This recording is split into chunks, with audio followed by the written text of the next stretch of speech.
This is a Commitment 2022 special in partnership with the New Hampshire Institute of Politics, the Granite State Debates.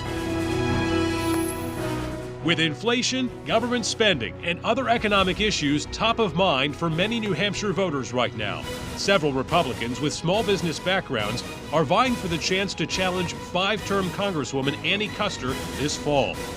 Bob Burns runs a company that offers quality control on pharmaceuticals, something he says has provided valuable insight into government's role in the supply chain. I've seen firsthand at the Chinese coming in and taking this industry, this critical industry from us, and putting it overseas because of regulation here in the United States. The former selectman and county treasurer also served as a delegate for former President Donald Trump at the 2016 Republican National Convention. If elected, he says he'll focus on constitutional and cost-effective legislation. Balanced budgets are a point of pride for Keene Mayor George Hansel, who says the city's debt service payments have been reduced under his tenure. He also helps to run his family business, making custom chillers and drinking fountains. Hansel says business owners can't avoid the reality of inflation. I'm talking to my employees every single day. I'm talking to my constituents here in Keene, and they're just getting crushed with inflation. Crushed. Many consider Hansel a moderate. He says he simply does things his own way, which includes listening to everyone and finding common ground. Lily Tang Williams is a consultant for businesses and legal cases involving China. Her knowledge comes from firsthand experience. She grew up in Maoist China and was a law professor in Shanghai before coming to the U.S. She was a Libertarian candidate for Senate in Colorado in 2016. Now, a Republican candidate in New Hampshire, she says her core message hasn't changed. We have to represent the shining city on the hill for the freedom lovers all over the world. That means we have to speak up to protect human rights. Tonight, the Republican candidates for the 2nd Congressional District. Good evening, and thank you for joining us for the Granite State Debates. I'm WMUR Political Director Adam Sexton. Tonight, we'll hear from the Republican candidates for the 2nd Congressional District. 3 of those candidates are joining us tonight. They'll be answering questions from me and from our panelists. Those panelists tonight are WMUR anchors Steve Botari and Gene Mackin. Here's a look at the format. Each candidate will get up to 60 seconds to answer their questions. They'll get up to 30 seconds for a rebuttal if necessary, and that will be at my discretion. Candidates will also be given 60 seconds at the end of the hour for a closing statement. We also want to note some changes to the makeup of New Hampshire's congressional districts this year. The regular redistricting process moved 5 towns from the 1st to the 2nd district. So people in Albany, Campton, Jackson, New Hampton, and Sandwich are now in the 2nd Congressional District. We want to jump right into the questions, and let's start tonight with Gene Mackin. All right, thanks, Adam. The Supreme Court Dobbs decision overturning Roe v. Wade has forced the issue of abortion back into the spotlight, and voters are paying very close attention to candidates' positions. In this race, there are differences. Let's start with you, Mayor Hansel. You are a pro-choice Republican and have said that the issue is up to states and that New Hampshire handles the issue well. But you've also said it's your, quote, responsibility to make sure that the citizens of New Hampshire have access to safe and legal abortions. If a bill to ban abortion after 24 weeks, which is the law in New Hampshire, was on the floor of the House, would you vote for it? No, this is clearly a states' rights issue, and with the Dobbs decision, it's in the hands of the states. Personally, I'm pro-choice, but I'm against late-term abortion with some exceptions, pretty consistent with the New Hampshire law, and I'm focused on making sure that states have the opportunity to weigh in on this issue. Let's go to you, Ms. Tang Williams. After the Supreme Court's decision in the Dobbs case, you said the issue is now settled and that it's up to the states. Would you be okay with abortion being completely banned in every state with no exceptions? And if it's not, are you concerned it will become a confusing patchwork of laws? Well, I think giving back to state is the right way to do this. It's a very controversial, emotional issue for lots of people. And let the democratic process to work. And I support to go back to state so people in that state can decide. By surviving communism in China, I'm very sympathetic for all the parties involved on this issue. So I will promote life of culture as much as I can because, I see two lives on this issue. But I think that at our Granite State, right now, it's up to people to decide. So if an abortion bill came to the House floor, would you vote no matter what it was because the decision should be left to the states? Yes, I will not vote for anything at the federal level. All right, let's turn to you, Mr. Burns. Please, you support passing a federal fetal heartbeat law which would ban abortion at the point of a detectable heartbeat. Should this law provide any exceptions for sexual assault or the health of the mother? And who would be prosecuted for violating the law? Listen, at 12 weeks, you've decided, when you talk about rape, incest, I mean, with the exception of the life of the mother, no, there's no reason to have something after the fetal heartbeat. Yes, I am the only pro-life candidate up here. I believe in pushing a culture of life. I also believe that the Declaration of Independence, the Constitution, and the 14th Amendment clearly state that they support life and liberty. And when do we decide what is a life, what is a human? That can't be left up to states to decide. That's federal, and it's protected by the Constitution, and it clearly is. Next question comes from Steve Batari. Adam, thank you. We want to move on to another topic now, inflation. The most recent consumer price index shows, on average, food prices are up almost 11% in the past year. Granite Staters, of course, are feeling the impacts every day on their wallets. The Labor Department also saying household items, everything from clothing to cars, are up 5 to 10%. We know you're all critical of the way President Biden and Democrats have handled the economy, but looking forward, what can be done specifically to stabilize prices and bring them back down to what most people consider to be affordable? Ms. Tang Williams, to you first. Well, inflation is mostly caused by federal government out of control, wasteful spending, unnecessary regulations, and also printing money and flood the market with lots of US dollars. Even my illiterate father can tell you when you flood market with lots of dollars, the money is not worth as much as in the past. So what I would like to do is talk about let's be responsible, trying to balance budget again. Every family has to do that, before you go bankrupt. So why can't the federal government to be more responsible? If we keep printing money, inflation goes super high, our children cannot afford anything, people are suffering. So I would like to really exercise that control of government spending and reduce, the out of control, this inflation, runaway inflation is very bad for our kids' American dreams. Same question to you, Mr. Burns. Yeah, so, the first thing is and I'm sure we're going to talk about it later, but it's energy costs. Energy rises up the cost of everything, whether it's shipping to, a warehouse with their heating or cooling and lights. So first thing we need is an all-above approach to reducing energy costs. Open up the XL pipeline, but we also need to be pushing nuclear power. Right now, we are working on a nuclear power plant in Wyoming that's supposed to open, I think, in 2026. It's called Traveling Wave Nuclear. They're the micro nuclear power plants. It's the future. We need to work on the regulation to that, push, incentivize people getting involved in it. Right now, we've only got one company doing this. The second thing is obviously, like Lily said, we need to stop printing money and we need to stop with all these government programs and handouts. And we're seeing this right now with this handout for tuition. And this is the type of stuff that we have to stop. We always say one special group gets some money, but another group doesn't get money. The more you print it, the more you hand out, the more things cost. Mayor Hansel, what can be done to make things more affordable for folks? Cut the spending, cut the spending, cut the spending. What we've seen out of Washington is every time the door gets cracked open, Democrats just flood it with injecting government money into our economy. And members of their own party warned about inflation. Ann Kuster and Joe Biden did nothing. They did nothing. And now New Hampshire families are facing the consequences. They're getting hammered at every turn. This is the grocery store. This is the gas pump. This is affecting businesses here in New Hampshire. We need to cut the spending. I'd love to see a balanced budget amendment so that if Congress doesn't pass a balanced budget, they don't get paid. We have to do something, and we need fighters to go down to Washington who understand how to read a P&L, who have put together a municipal budget. I'm the only person on this stage who's had that responsibility to deliver results for constituents. And I've done that, and I'm going to go down to Washington and do the same thing. I'm going to get together with like-minded folks, and we're going to start to change the culture. We're going to get rid of these omnibus spending bills and get back to basics. Next question comes from Gene Mackin. All right, thanks, Adam.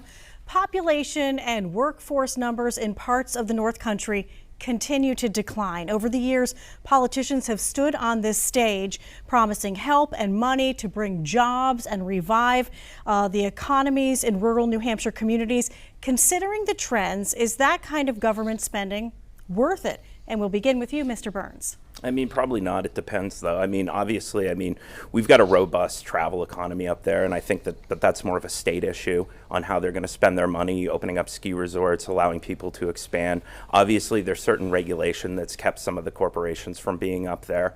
And honestly, I see that as more of a state issue to bring jobs. I'm not going to be the type of guy that goes to Washington, D.C. and tries to bring home the pork, to try to bring home another federal prison. I mean, that's what the North Country ended up. Not even really the jobs that they wanted when the federal government got involved. And again, I think this is more of a state issue than my job as a role as a congressman. Ms. Tang-Williams, your thoughts on spending to revive rural communities in New Hampshire? Well, fundamentally, government does not create jobs. Private employers do. So the best way to incentivize people to work is for government to get out of the way and stop incentivizing people to stay home and taking government handouts and welfare checks. And the human beings feel more proud and dignified when they have jobs. And in order to thrive as a country, as individuals, people would like to work. So I would like to say federal government stay out of the way, and it's back to the state, back to local communities and private, actually the investors and entrepreneurs to create jobs. I would like to see us do more of that. And Mayor Hansel. It's become the modus operandi for Democrats in Washington to find a problem in our society, throw money at it, get a photo opportunity, and then move on to something else. That is not good government, and we have to work to stop it. I would love to stand up in Congress and talk about my experience as a mayor, as a business owner, at the end of the line. So the federal spending comes from the feds, it goes to the state, it gets all the way down. I know what's worked, and I know a lot of stuff that hasn't. A lot that's just been wasteful and a bad investment for the American taxpayers. We need people to go down to Washington and focus on solutions and make sure that we have accountability, transparency in these programs so that they're providing a good return. I'd love to see tax credits in the state. We have to incentivize private businesses to help our communities, which they're very capable and willing to do, with the right incentives. Next question comes from me. It's on infrastructure. Over the past several months, Democrats and the Biden administration have been highlighting money spent in New Hampshire, specifically the 2nd District, from a snow removal project in Berlin to rural broadband funding in multiple communities. That money comes from the bipartisan infrastructure bill. Do you think those dollars are well spent, and would you have voted for the infrastructure bill were you in Congress at the time? We start with you, Ms. Tang-Williams. Well, that's one of the problems I have with the federal government. When they talk about infrastructure bill, then you get big bills with tons of other things not related to the infrastructure there, and porks and special interest money. And the best way to do infrastructure bill is like have a clean bill and talk about specifics. And when you say bipartisan, to have a big government spending, and look where we are as a country, $30 trillion in debt on every citizen's head. There's a $92,000 debt. I talked to a young man today. He said, I'm 20 years old. I don't feel like I have a bright future in this country at a gas station today. How sad is that? So I would like to see federal government exercise financial restraint on how much money they're going to print and promise something that we don't have and we cannot afford. Would you have voted for the infrastructure bill, though? No. Okay. Mayor Hansel, the question to you. No way, no way. I mean, this is the same thing we were just talking about. These are programs, and this is spending that is meant to buy votes, and it's just inappropriate. It's not going to work, and we need folks that are going to push back against these types of spending bills. And frankly, again, we have to enable, encourage, incentivize our communities to take care of their own issues, not just provide photo opportunities for politicians in an election year. And I'm afraid that that's all this is. Mr. Burns, the question to you. So no, I wouldn't have done the infrastructure bill. There's probably some good parts to it and stuff that the federal government should be involved in, but there's a lot of boondoggle and waste and pork, as there always is. But I will say something about this. One of the things I've always noticed is that urban seems to always be above rural. And the poor rural people do have it a lot tougher than a lot of the urban people. When we saw the COVID breakdown, I would see these pictures of, some children who didn't have internet at their home, so they had to go to the local Taco Bell. If you're in the middle of Coos County, you don't have a local Taco Bell with Wi-Fi to go to. And that is unfair. And it is unfair how much we spend on the urban areas, and we've totally neglected the rural areas. If I'm going to, push comes to shove, I'm going to be ending a lot of this pork spending, particularly in the urban areas like that. But at the expense of rural areas, we're going to be fighting to if the money's coming down, we're going to be fighting for those rural areas as well. And pointing out the attention that they are being left behind all the time because there's not as many voters there for the Democrats. Next question comes from Gene Mackin. Many Republicans are angry over the FBI serving of a search warrant at former President Trump's residence, and the FBI is now facing an unprecedented level of threats with agents on high alert for violence. Some people now consider federal law enforcement agents the enemy in this scenario. Do you? And how do you respond to those who do feel that way? We'll begin with you, Mr. Burns. So some people feel the way that about federal agencies now. Those are the people that weren't paying attention in the 90s when Clinton weaponized a lot of these agencies to begin with, like the ATF, where when you wake up in the morning and you see a busload of children that were set on fire by Janet Reno and her ATF goons. This isn't the first time in America. And we've been dealing with this a long time. These federal agencies, a lot of them, have no scrutiny and oversight, and that absolutely needs to stop. We need to get rid of some of these agencies and combine them. Why do we have an ATF? Why do we have a DEA and an FBI that doesn't communicate with each other? They totally need oversight. There probably needs to be a lot of gutting. They're not controlled by the politicians and the American people. They're controlled by the special interests, the unions, and the Democrat government that's in there right now. 87,000 armed IRS agents that are supposed to go out there and shoot people over taxes? Taxes? Money? I'm sorry. That I fear, and I feared that for a long time. Ms. Tang Williams. I'm very, very concerned. It's unprecedented, raid of former president's home. And I lived this country since 1988. I have never seen federal agencies were so weaponized and to go after potentially political dissidents. For example, DOJ, FBI were supposed to what? Identify even parents who speak up at the school board meetings as potential domestic terrorists.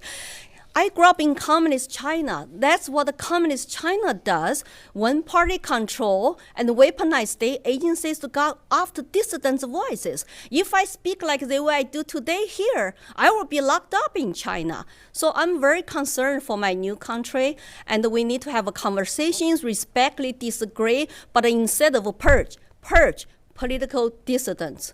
I cannot, tolerate that. I will work to tell my stories to stop that from the U.S. Congress level. And your thoughts on the issue, Mayor Hansel? So I don't take this action out on the rank and file FBI agents. And there are a couple things going on here. One is we have a culture war against our law enforcement. This is happening across the country. I'm seeing it as a mayor. It's very, very difficult for us to recruit officers now. It's very, very difficult for people. We just don't have a lot of people that want to go into the field. And I am the only one on this stage who's actually supported our police. We raised our budget in Keene by 9% over the 3 years since I've been mayor. So that's one thing. We need to support our law enforcement. It extends down to the border so that we have the resources down at the border to stop illegal drugs from coming in here, and the agents down there have the resources they need to do their jobs. But in regards to the Mar-a-Lago raid, this is a very important issue to a lot of people. It's frankly, it's one of many institutions. The Justice Department is one of many institutions that people in this country have serious doubts about. And that's why we need a Republican majority in Congress, because it is the only antidote to starting to restore trust in these vital government institutions. Just to clarify, Mr. Burns, do you see the agents as the enemy in this scenario? Some of them are. I mean, there's a lot of bad people in there. Some of them are good people, I'm sure. But I mean, it's a totally different structure. And I don't know why he adds local police departments to the FBI. I mean, it's completely separate. I mean, these are federal agents living in D.C. They're in the corrupt swamp. Compared to your, local, town police officer, I don't really see the correlation between the two. And you know, the last thing I'd like to say about the FBI, and I think one of the things we forget is like what happened to Richard Reed. And that was 20 plus years ago when the FBI was trying to make out every overweight white man who owned a few guns as some sort of domestic terrorist. It's time. Ms. Tang-Williams, do you see the agents as the enemy? Well, I have lots of concerns about FBI. I do believe most people are good people, but the leadership really has become politicized. That's what I don't like to see. We are a constitutional republic. We have separation of powers. So FBI the leadership should be really look at. And maybe it could be reformed, or maybe we could start another agency, get rid of FBI. I have to look into that. All right, next question coming from Steve Botari. All right, Adam, thanks. Mayor Hansel, as a city councilor, you voted against a resolution identifying Keene as a sanctuary city, but it passed anyway. Why, as mayor and as a Republican, have you not taken any action to undo or reverse this very clear value statement by the city? Keene is not a sanctuary city, and that resolution did not make Keene a sanctuary city. It was an aspirational resolution on behalf of that city council to call Keene a diverse community, which is fine. I fought against the initiative to make Keene a sanctuary city, and I increased our police budget, pushing back against liberal initiatives to do the opposite. And frankly, it's just not true. This is a lie that's been perpetrated by one of my primary opponents here, trying to misquote my record. And it's not true. And Bob Burns just seems to make things up as he goes along. And frankly, the Democrats in this race have been pumping money into our primary to spread his lies far and wide. And it's wrong, and it's not right. Well, so Mr. Burns, you have keyed in on this issue, saying the mayor runs a sanctuary city and that it's affected the quality of life there in Keene. So what proof do you have that the sanctuary city resolution has made any real world impact? Well, I mean, we can see it in the numbers. I mean, as far as you look at for drug overdoses, they have one of the highest rates in the entire state. And I realize it's a city, but it's the size of a small town, 22,000 people. So we can see the drugs are clearly there in Keene that we don't see in a lot of similar sized communities. And what proof do I have that it's a sanctuary city? I mean, I read it from everywhere else. I didn't realize his opponent was the Keene Sentinel, but in 2017, when he voted on it, the Keene Sentinel clearly recorded the vote that actually happened there. Well, you voted against it, but he didn't disagree with the sentiment of the resolution. And he did nothing to fight against it. I'm sorry, if that's the type of fighting that you're going to bring to Washington is, well, I'm not going to vote for this resolution, but I agree with the sentiment. I mean, seriously, you're not going to get any actual fighting done. That's just not how it's done. So listen, it's absolute fact. And then he went beyond that step. He marched with BLM, and then he put the sheriff, Eli Rivera, who named Cheshire County as a sanctuary county, on a social justice board that he created. So I don't know if that's fighting sanctuary cities. I must be confused. Mayor Hansel, you have 30 seconds to respond. Again, we all know, Bob just makes this stuff up. And then people pick up on it and it spreads around. It's not accurate. It's not accurate. Keene is not a sanctuary city. I did no marching with BLM. That's just not a thing that happened. But we do have an opioid problem in Keene, as many communities in New Hampshire do.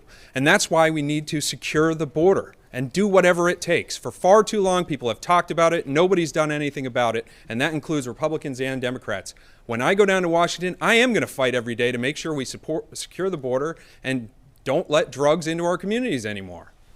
And another part of the ongoing immigration debate, Ms. Tang-Williams, is about how to deal with so-called dreamers. People brought here illegally when they were children, spending almost all their lives here in America. You said there should be a legal path for those dreamers to, quote, come out of the shadows, in your words. What would that look like? Well, that I am a legal immigrant. Our country is melting pot from people all over the world coming here want to live American dream. But I really don't like this current border crisis and the madness and chaotic situation. Drugs coming, human trafficking, and Trump wanted to bring dreamers out of shadows by negotiating with Democrats at that time. $5 billion finished the wall, and the dreamers could have some kind of legal way to come out of shadows to live their American dream. But nothing happened because Democrats use that against him, play politics, instead of think about put our country first and put those people's life first. So now the dreamers, I met some of them, they're still waiting, there's no long-term solution, and I want to reform our current immigration system system, but starting by number one, secure our borders. It's not good for our country, for our people, and for New Hampshire people who have drug problem here. Next question comes from Gene Mackin. Parents' roles in their children's public or private educations have become a divisive issue this election cycle, in part driven by COVID-19 mask mandates, the way race relations are taught in schools, along with discussions in the classrooms about gender identity and sexual orientation. Republicans in Congress have introduced a so-called Parents' Bill of Rights Act that would give parents the right to sue schools that supposedly violate a parent's right to know more about their children's lives at school. Would you vote for this bill or something like it? And do you think it's good policy for the federal government to be involved in local schools? Ms. Tang Williams, let's start with you. Well, as a mother of 3 children who were born American in this country, I'm very concerned about what's going on in our schools. And I'm also chair of New Hampshire Asian American Coalition organized rallies in Concord to stop critical race theory indoctrination. I was indoctrinated for many years in China's government schools and continually to be brainwashed even when I become actually a law school assistant professor. So I saw the power of indoctrination, and the parental rights did not exist in China, do not exist today. So I'm very strong on parental rights. I got an endorsement by the parental rights groups. I would like to consider the federal parents' rights bill because lots of blue states, and they are taking parental rights away and tell parents you don't have right to know what we're teaching our kids. And the teachers union are pushing for critical race theory in 14,000 school districts. I think that it's, to me, as an immigrant who see our country divided by race and skin color, it's just unbelievable. Remind me what I went through in China. All right, to you now, Mayor Hansel. Yes, I would be in favor of a Parents' Bill of Rights. We have to put the parents back in the driver's seat for their kids' education. And while school and education is mostly a local issue, and I definitely fight for that, this is one of those rare cases where we need to make sure that the schools are being transparent and that parents are getting the information that they need to ensure that their kids are being educated and not indoctrinated. And your thoughts on this issue, Mr. Burns? I would vote for it with the caveat that we could get rid of it as long as we get rid of the Department of Education. If the Democrats don't like a parental Bill of Rights, then we can get rid of the Department of Education, and we can use that, I think, as leverage to get rid of it. Also, if the Republicans come in control and we still have the Department of Education, I encourage that we teach actual history and not do things like erase Columbus Day for Indigenous Peoples Day, as Mayor Hansel did. Mayor, you've been invoked. 30 seconds. That is another fabrication. I did not erase Columbus Day or anything like that. So it's just not true. Please check everything Bob says, because most of what he says is Google it. It's a not hilarious true. video with you wearing a mask outside, getting rid of it, and then looking to see if there's any Indigenous people out there to take your proclamation, which you Yeah, right. signed. All right. So Bob really doesn't understand how local government works. I've been a mayor in a city. I'm the only person on this stage who has had constituents, who has had to listen to constituents and deliver results for them. I've done that in a variety of ways. The ones I'm really proud of are I supported our police. And we need somebody who's going to go down to Washington and fight for our members of law enforcement every single day. I will do that because I have done it. I also reduced our debt service by half in 3 years as mayor. I'm very proud of that. And which members of the Tejano tribe were asking you to erase Columbus Day because of the atrocities that were committed down in the islands of Cuba and Puerto Rico? We all know Bob just makes stuff up as he goes along. No, that's All right. actual history. Let's move along to the lightning round, and oddly enough, this is a good segue for the first lightning round question. The largest city in your district replaced Columbus Day with Indigenous Peoples Day. Do you agree with Nashua's decision, Mayor Hansel? No. Ms. Tang Williams. Absolutely not. Mr. Burns. All right, Ms. Tang Williams, did Governor Chris Sununu do a good job handling the COVID-19 pandemic? Well, that I think he did some things are good and some things I have concern. And small business were, shutting down, and some people lost their jobs and lost their careers and lost the income. And also the mandate, I don't like the mandates. I think that's what makes America great, is that people have choices to make. Mr. Burns. So it's easy to Monday morning quarterback, but no, I disagreed with everything he did at the time. I quite frankly didn't follow the lockdown. Of course, I didn't really have to because I was working in an industry where I was considered a required worker, I actually was, was able to travel every week. And the one nice thing that I will give this to Chris Sununu, he kept one restaurant open in the entire state of New Hampshire, and it was the one at the airport. Mayor Hansel. So I don't like Monday quarterbacking an executive like that. I disagree with mandates. I'm not for mandates in any form. I was actually the deciding vote to get rid of the mask mandate in Keene as soon as I had that opportunity as mayor. All right, and lightning round, kind of like 15-second answers here if you can. Mr. Burns, should people be able to buy silencers for guns without going through a fingerprint and tax stamp process? Yes, absolutely, and they're called suppressors. Ms. Tang-Williams. Yes. Mayor Hansel. So I support the current law on suppressors. All right. You hear a nor'easter is coming, Mayor Hansel. Blizzard strength, what is the first thing you stock up on? Toilet paper. I'm not gonna, I don't need to be taught that lesson twice. Ms. Tang-Williams. What's the question? So a nor'easter's coming, blizzard strength. What is the first thing you're going to stock up on? And I'm a Chinese American. I will start up rice. Mr. Burns. Anything to make a BLT and some whole fat milk. All right. And last one here in the lightning round. Mr. Burns, are you excited at the prospect of President Trump running in 2024? Absolutely. Ms. Tang-Williams. Yes. Mayor Hansel. Yes. Okay.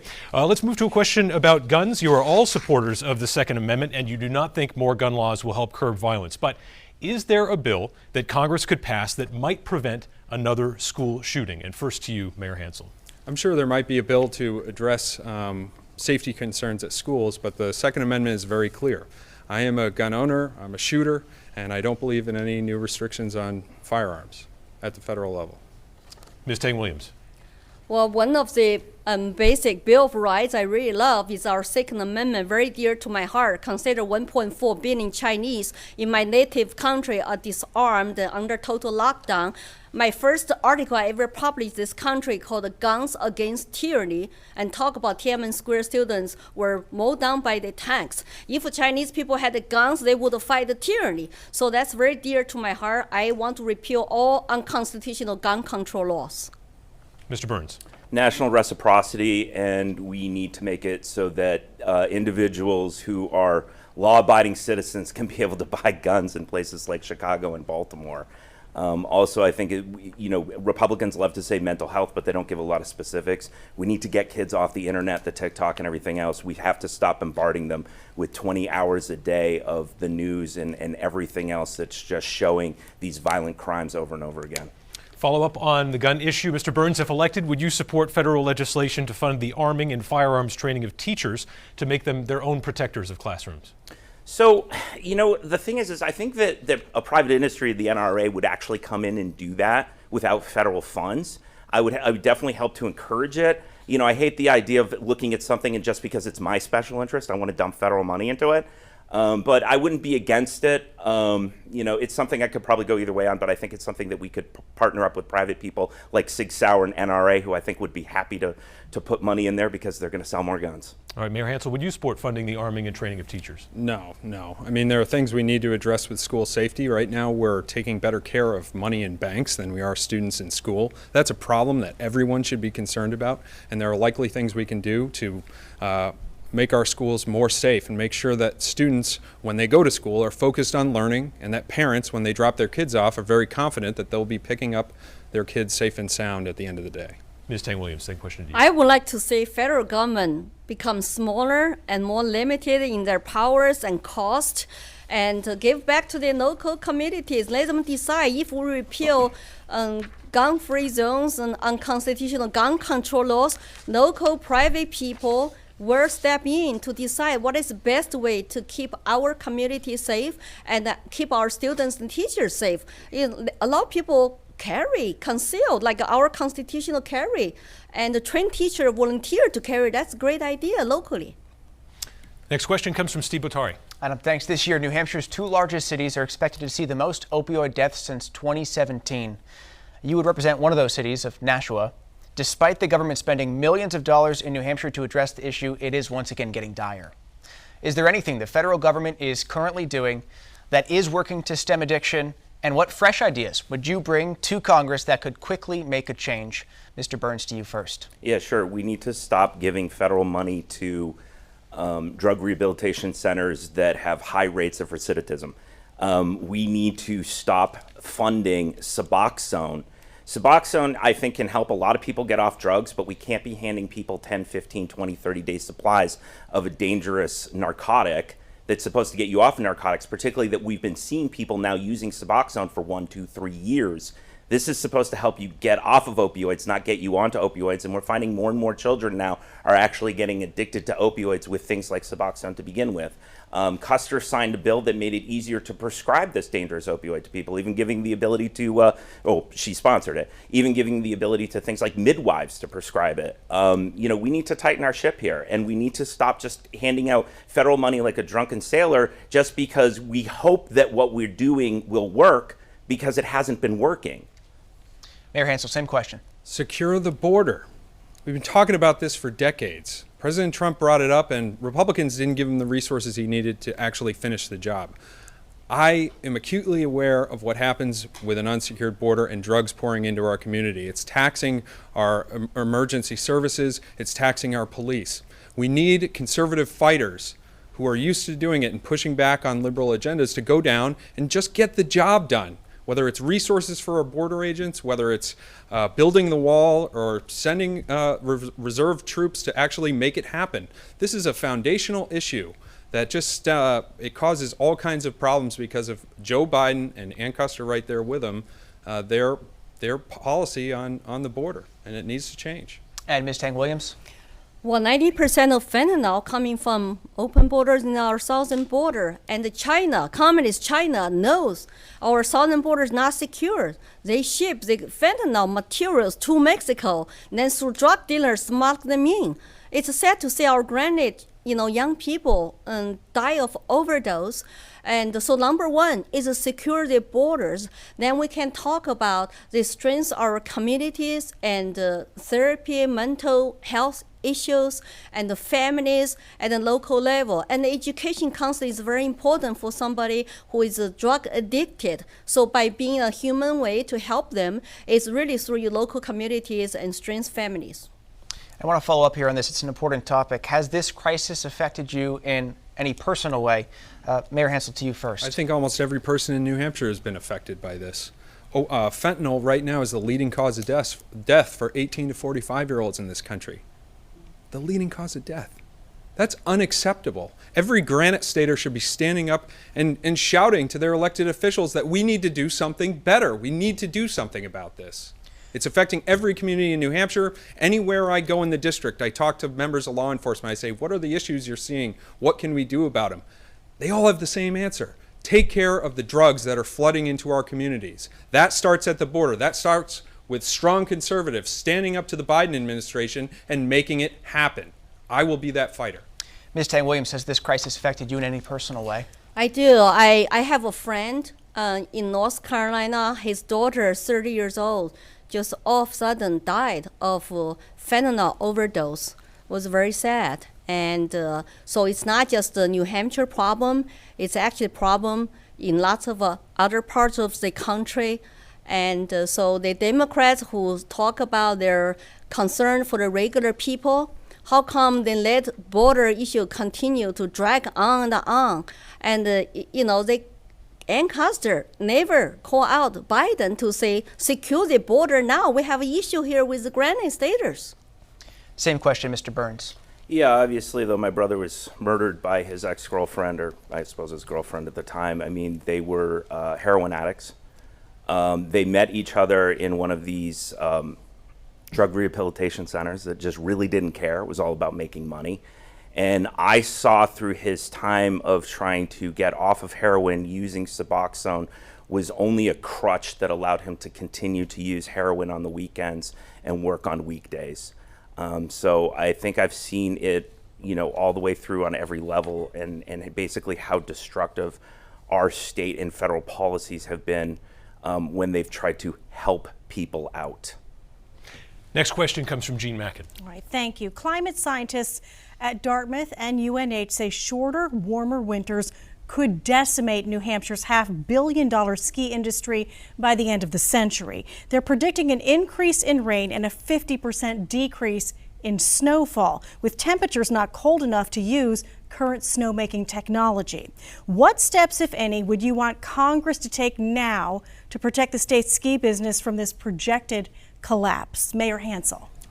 Yeah, so I don't know. I think it's up to private industry to adapt, but we have a very strong ski industry in this state, and every member of Congress, every federal senator needs to be supportive of that. I don't know exactly how that would look, but maybe some grant funding or tax credits to help our ski industries change the way that they do business, operate in the summertime with different things. We're very fortunate to have our natural resources here in New Hampshire, great outdoor experiences all year round, and so it may just be a matter of helping to market that to the rest of the world, because New Hampshire is an amazing place to live with lots of opportunity. Ms. Tang Williams. I want to really people to stop treating federal government like a big sugar daddy. Whenever we need money, we need some extra help, we turn to them. Remember, our federal government is broke and no budget and lots of debt, and they can print money and they mortgage our children's future. Lots of states deal with their economy issues at a local level, and there are lots of people with brain in mind, private investors, entrepreneurs. If government just get out of the way and cut unnecessary regulations, they will reboot their own economy and they will create jobs. So that's not turn to federal government to have more money and print the money that we cannot afford and borrow money that with now interest it's very, very high. Consider pretty soon our debt to GDP ratio would be reached 140%. It's unprecedented level. So I would like to say, let's get back to local government, local people, and private people to decide. And Mr. Burns? You know, obviously, we bring this up all the time. You know, is there real evidence out there that this is man-made climate change? Can we actually do something about changing it? I'm not convinced of that. But I will say this. Pollution is definitely a real thing, and our oceans are dying because of the amount of toxic waste, chemicals, plastics that are going in there. But of course, we know these are coming from developing countries like India and China at mass, where we're sending all of our manufacturing because of the overregulation here in the United States, but then there's no regulation over there, and we act like out of sight, out of mind. I mean, it's absolutely ludicrous to say, oh, let's send all of our jobs over to seas where it's cheaper, but then don't worry about the pollution that they're dumping into our oceans, the overfishing that the Chinese are doing around the Philippines and the Galapagos Islands. Those are real things. We can see that. And we definitely need to put an end to China and India and some of these emerging nations polluting ways. I totally agree with that. Next question comes from Steve Botari. The U.S. sells billions of dollars worth of arms and military technology to Saudi Arabia every year, and the long-standing security relationship continues to be strategically important. But amid concerns about the treatment of women, a murder of a journalist, and the country's ties to 9/11, some have called on the U.S. to redefine its relationship with the Saudis.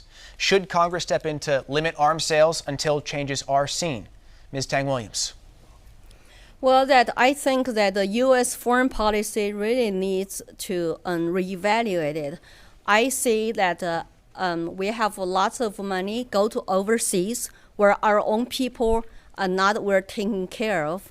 Now, first of all, like endless foreign wars are not doing Americans any good, and lots of foreign aids go to the countries that might not even be very friendly towards us.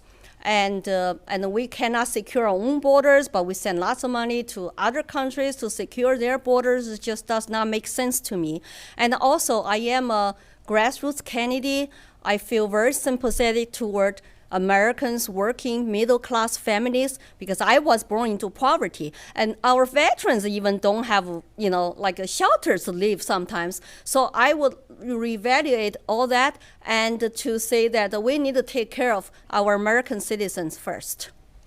Mr. Burns, should Congress step in to limit arms sales to Saudi Arabia until changes are seen? Yes, we should, but not until we have at least start making more steps towards energy independence. I mean, let's face it, what are we doing? We're doing it because of energy and oil, right? We really shouldn't have the relationship that we have with Saudi Arabia. They're a dangerous country. They're not our friends. As we know, the 9/11 bombers came from, or terrorists came from Saudi Arabia, but we really didn't sanction them at all. I remember when Trump got into this and he wanted to limit the amount of people coming from some of these countries that hated us until we could figure out what was going on. And everybody called him a racist. Race had nothing to do with it. It's the ideology of the people from these countries. And yes, Saudi Arabia is not a good country. But that also goes with the Chinese. I mean, yeah, I'd like to limit what we're doing with the Chinese, but we need to secure our pharmaceuticals back in this country. We need to secure our electronics back in this country, and we need food security in this country as well. And we shouldn't have to depend on these countries who aren't our friends. And we shouldn't be selling weapons to people that could be very likely using them against us in the future. And Mayor Hansel, same question to you. I'm not sure that restricting arms sales is going to get the desired result there. The fact is, though, we are living in a much more dangerous world than we were when President Trump was in office because of Biden's disastrous exit from Afghanistan. It has kicked off a cascading effect that has emboldened dictators like Vladimir Putin to invade Ukraine. It has emboldened another one of our enemies, our largest enemy, China, in intimidating Taiwan. We have a mess now, and we have to deal with it. And I think it's incumbent upon all of us to get together with our partners around the world who are interested and have a vested interest in global security and make sure that everyone is paying their fair share. This is a perfect time for us to do that. Our economy is in a recession. We made decisions during COVID that other countries, our European partners, did not make. They were much more conservative with their stimulus funding. It's a perfect time for us to go to those partners and build a new coalition where everyone's paying in to affect global security.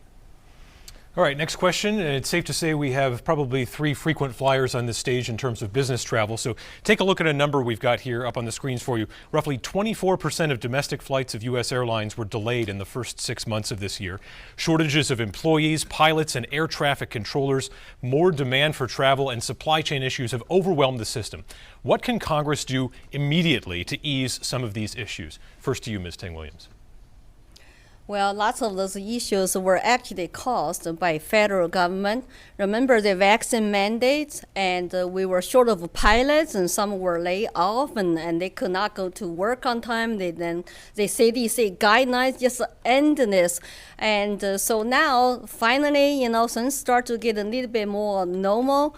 And at the federal level, I think we should get rid of mandates and let the airlines manage their own workforce more effectively and to provide quality services. Now, back to lots of community business, they cannot hire enough workers. So we have to look at, what is going on with our workforce. How come so many people just disappear, not to even participate in workforce, don't want to go back to work? So I would like to say that federal government just get rid of mandates and let the private airlines to do their job.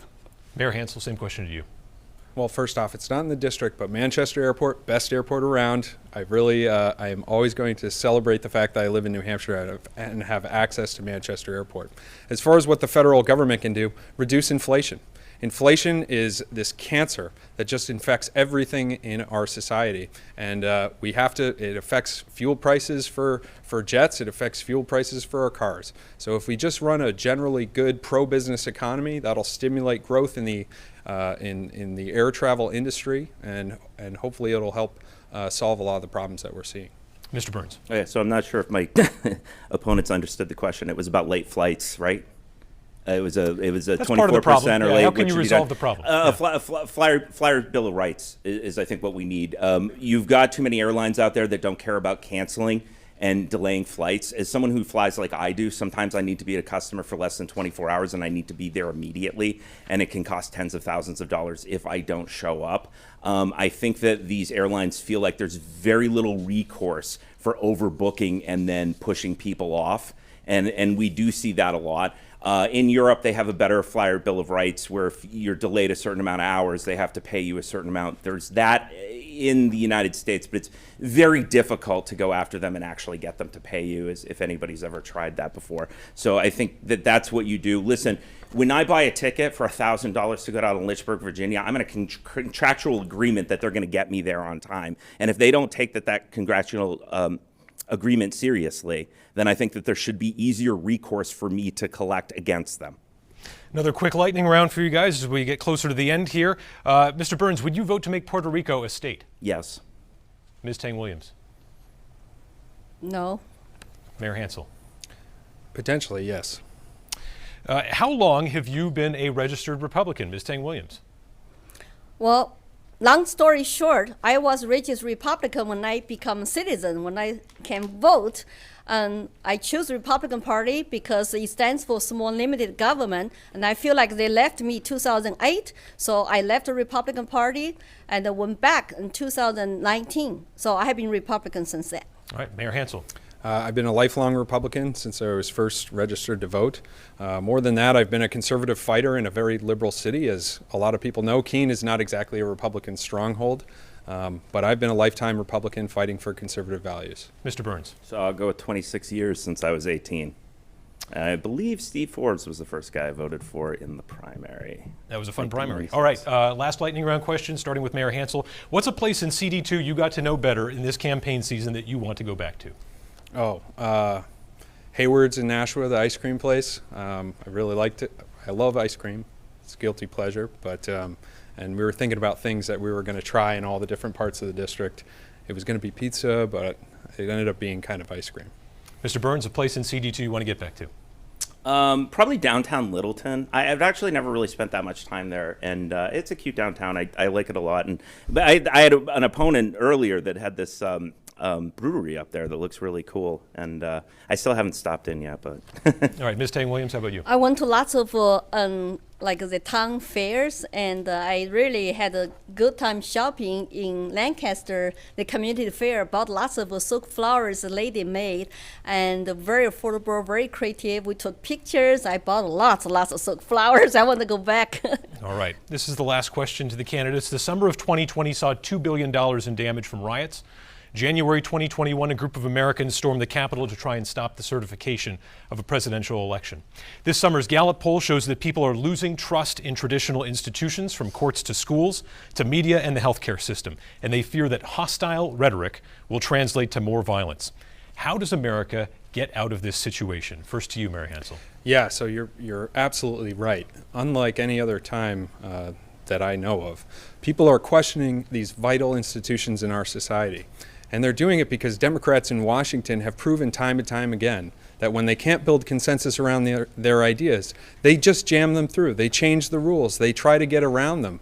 The best antidote to that, and this is something that the Republican Party really needs to take on, is a Republican majority in Congress. We can investigate things. We can take this on as a challenge to rebuild trust in these vital institutions in our society. It's something we have to do, and we need conservative fighters that are going to go down and fight for fairness, fight for the rule of law, and fight for norms. I'll be that fighter. Ms. Tang Williams. As a country, it's very sad for me to see our people are divided. We need to stop using communist terms and tactics to divide people, oppressor versus oppressed.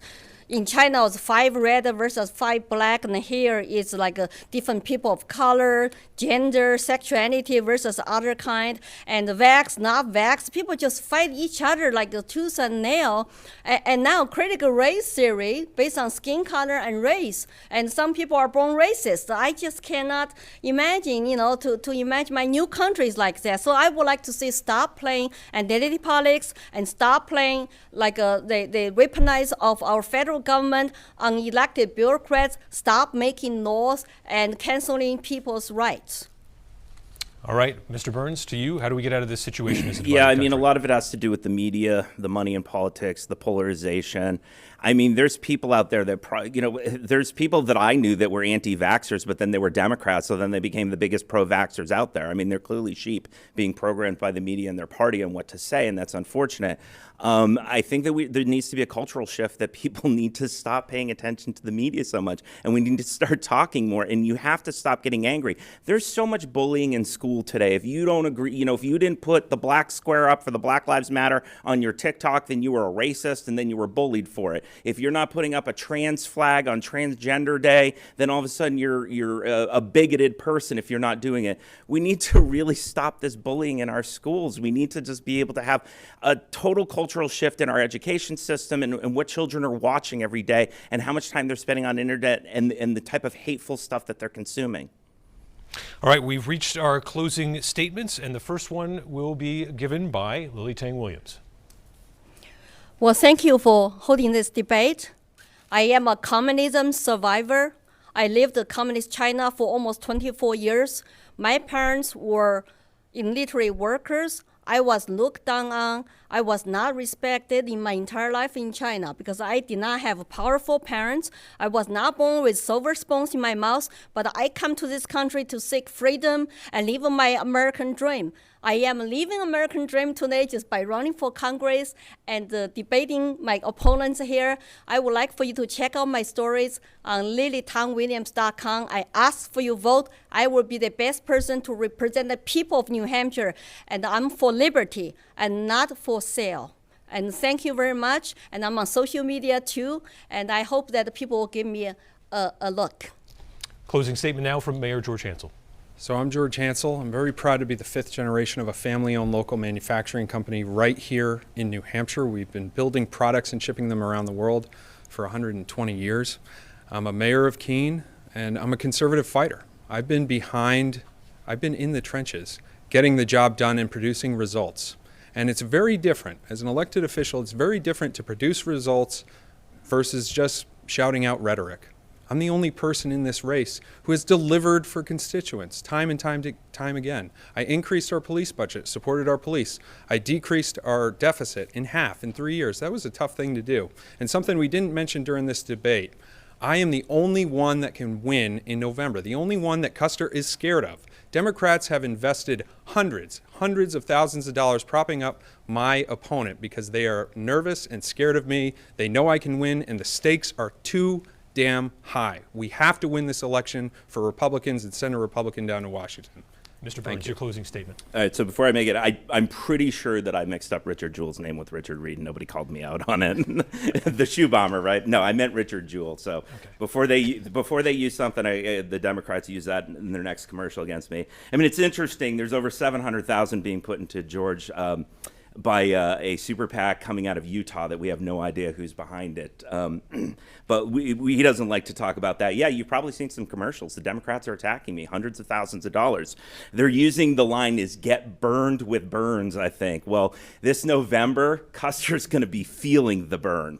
Listen, I'm the only pro-life, America First candidate up here. I'm an unapologetic conservative, and that's why they're attacking me. Listen, we don't need a woke Democrat-light mayor from Keene. We need the real deal and somebody who's actually going to go out there and fight and hold Custer to task and not compromise his values or the Republican and Conservative Party. So I'm asking for your vote. Please go to my website, burnsfornh.com. As you can tell, I'm being outspent, I think, 5-1 by my candidates, so I'd love some money. That's time. All right. The primary election is coming Tuesday, and WMUR has all the resources you need to learn about the candidates and the issues. You'll find this full debate posted on our digital platforms, as well as links with information about voter registration and polling places. And please do join us back here tomorrow night at 8 o'clock to hear from the candidates for U.S. Senate, and then on Friday, the Republican candidates for governor.